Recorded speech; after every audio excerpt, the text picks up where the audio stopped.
Počuli ste už o kauze Bašternák? Nie. Ja viem, som to počula, ale neviem, o čo ide.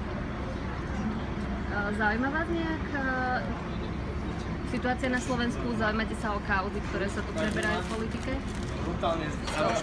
Zaujímať sa zaujímam, ale tým, že väčšinou mám na politiku vlastný názor, tak väčšinou to odsúvam. Niečo podobné. Selektujem. Tak.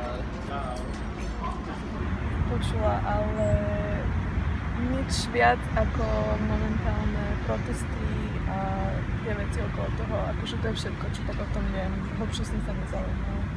Neviem presne konkrétne, o čo sa jednalo. Viem, že kvôli tomu bol minister Kaliňák nejak obvinený, ale čo robil. Dobre. Počuli ste už o kauze Bašternák? Samozrejme, si myslím, že takých je viac, ako je Bašternák.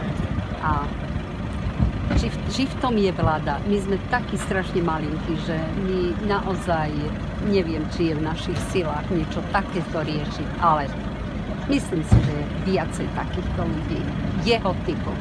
Počuli ste už o kauze Bašternák? Čo som počul, ale ako to nezaujíma. Nečítal si o tom, nezistil si viac informácií. Počuli ste už o kauze Bašternák? Áno.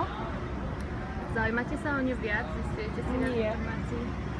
A keď sa môžeme spýtať prečo? Prečo vás to viac nezaujíma?